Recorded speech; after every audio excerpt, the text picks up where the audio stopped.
मध्य प्रदेश के छतरपुर के बागेश्वर धाम में प्रधानमंत्री नरेंद्र मोदी ने 218 करोड़ रुपए की लागत से बनने वाले एक कैंसर संस्थान की आधारशिला रखी।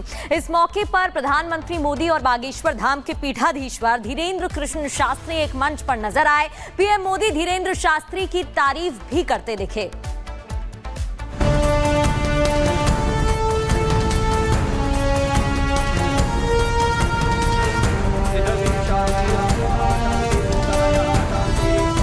मतंगेश्वर भगवान की, बागेश्वर धाम की जय, जटाशंकर धाम की।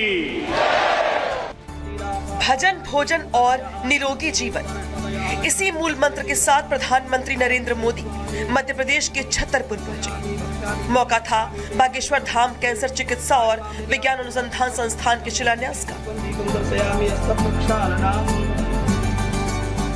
पीएम मोदी ने कैंसर संस्थान का शिलान्यास किया। इस मौके पर उनके साथ मध्य प्रदेश के मुख्यमंत्री मोहन यादव और धीरेन्द्र शास्त्री उर्फ बाबा बागेश्वर भी मौजूद रहे। इससे पहले बागेश्वर धाम में पीएम मोदी ने बालाजी के दर्शन भी किए। यहाँ पीएम मोदी और धीरेन्द्र शास्त्री की गजब की केमिस्ट्री देखने को मिली। धीरेन्द्र शास्त्री ने पीएम मोदी को बालाजी का विग्रह भेंट किया, साथ ही सनातन धर्म पर लिखी किताब और स्मृति चिन्ह भी भेंट किया। सनातन के बड़े झंडा बरदार धीरेन्द्र शास्त्री को पीएम मोदी ने अपना छोटा भाई बताया। पीएम मोदी ने कहा कि मेरे छोटे भाई धीरेन्द्र शास्त्री काफी समय से देश में एकता के मंत्र को लेकर लोगों को जागरूक करते रहे हैं। अब उन्होंने समाज और मानवता के हित में एक और संकल्प लिया है। इस कैंसर संस्थान के निर्माण की ठानी है। यानी अब यहाँ बागेश्वर धाम में भजन, भोजन के साथ निरोगी काया, तीनों का आशीर्वाद मिलेगा। मेरे छोटे भाई धीरेन्द्र शास्त्री जी काफी समय से देश में एकता के मंत्र को लेकर लोगों को जागरूक करते रह रहे हैं। अब उन्होंने समाज और मानवता के हित में एक और संकल्प लिया है।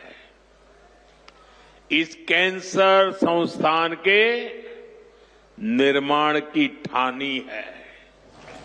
यानी अब यहां बागेश्वर धाम में भजन, भोजन और निरोगी जीवन तीनों का आशीर्वाद मिलेगा।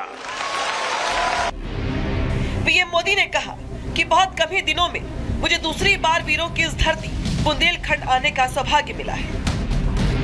इस बार तो बालाजी का बुलावा आया है। ये हनुमान जी की कृपा है कि आस्था का ये केंद्र अब आरोग्य का भी केंद्र बनने जा रहा है। मुझे दूसरी बार वीरों की इस धरती बुंदेलखंड आने का सौभाग्य मिला है और इस बार तो बालाजी का बुलावा आया है। ये हनुमान जी की कृपा है कि आस्था का ये केंद्र अब आरोग्य का केंद्र भी बनने जा रहा है। जहां पीएम मोदी ने धीरेन्द्र शास्त्री को अपना छोटा भाई बताया, उनकी जमकर तारीफ की, तो वहीं धीरेन्द्र शास्त्री ने भी पीएम मोदी की जमकर तारीफ की और कहा कि कल तक पिछली पंक्तियों में भारत को खड़ा किया जाता था। आज सभी बड़े देशों की नेता रेड कारपेट बिछा रही हैं। विश्वामित्र का भारत विश्व मित्र की भूमिका निभा रहा है। कल तक जो पिछली पंक्तियों में भारत को खड़ा किया जाता था, आज रेड कारपेट बिछा करके पूरा विश्व स्वागत कर रहा हो। बुरा ना मानना, यूक्रेन वाले प्रधानमंत्री जी की पुतिन से बात नहीं होती, पुतिन की ट्रंप से नहीं होती, लेकिन एक अपने प्रधानमंत्री जी हैं जो तीनों से कर लेते हैं। अद्भुत ये देखना, ये विश्व मित्र भारत है हमारा, जो वर्तमान में विश्व मित्र की भूमिका निभा रहा।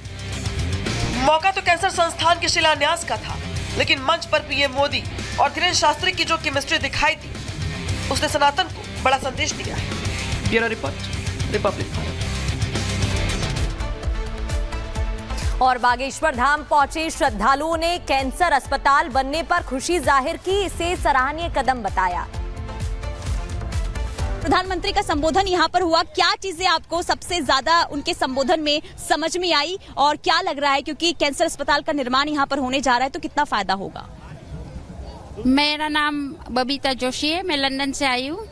और जो प्रधानमंत्री ने कहा ये कैंसर हॉस्पिटल के बारे में, तो लोगों को बहुत फायदा होगा, क्योंकि गुरुजी ने उठाया है कि सनातन धर्म के साथ तंत्र भी साथ चलता है। और गुरुजी जो लोग बीमार होते हैं उसका इलाज तो करते हैं, लेकिन अभी ये आध्यात्मिक से तो करते हैं, अब आर्थिक भी करेंगे। जैसे हॉस्पिटल बनाएंगे तो लोगों को बहुत फायदा होगा। अच्छा लगा कि मंदिर में पहली बार दुआ भी और दवा भी मिलेगा।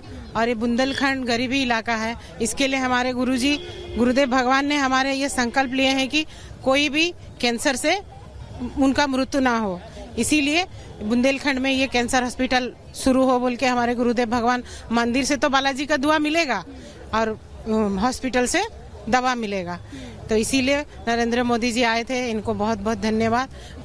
लेकिन आज का ये वातावरण बहुत अद्भुत है, मानवीय संवेदनाओं पर निहित ये कार्यक्रम था।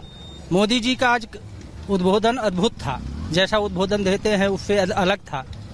और उन्होंने जितनी भी चर्चाएं की तो मनुष्य के जीव मात्र के कल्याण के लिए जो भी हो सकता है, उन्होंने स्कीमें भी बताई जो चल रही हैं, आम जनमानस को पता नहीं है। तो बहुत ही अच्छी पहल है बागेश्वर धाम के द्वारा, ये अद्भुत कार्य किया जा रहा है, ये पूरे प्रदेश के लिए गौरव का विषय है। आध्यात्म के रास्ते में एक जैसे कि दवा और दुआ दोनों का कॉम्बिनेशन ही व्यक्ति को एक पूर्ण बनाता है, सशक्त बनाता है। उस लिए जो प्रधानमंत्री जी ने एक कदम उठाया है और धीरेन्द्र शास्त्री जी ने जो हमारे गुरु जी हैं और आध्यात्म के लिए जो एक लोगों को बहुत ही उच्च स्तर पर ले जाना चाहते हैं, उन्होंने जो कदम उठाया है ये हिंदुओं के लिए और आम जनता के लिए, सभी के लिए मतलब बहुत। आगे बढ़ते हैं और अब बात करेंगे प्रधानमंत्री नरेंद्र मोदी की भोपाल में लगने वाली पाठशाला की। पीएम मोदी विधायकों और सांसदों के साथ में चर्चा करेंगे। कुछ ही देर के बाद में उनका जो संबोधन है, बातचीत का सिलसिला है, वो यहां पर शुरू हो जाएगा। और बड़ी जानकारी आपको हम लगातार दे दें कि प्रधानमंत्री Narendra Modi Kushabhau Thackeray international convention centre में विधायकों और सांसदों के साथ में चर्चा करने वाले हैं। संबोधन के बाद में एक राउंड टेबल पर 5 सांसद विधायक बैठेंगे और बातचीत भी लगातार यहां की जाएगी। सत्यविजय हमारे सहयोगी हमारे साथ जुड़ चुके हैं। सत्यविजय, इस पूरे कार्यक्रम को लेकर, ये जो संवाद होने वाला है, इसको लेकर क्या जानकारी है?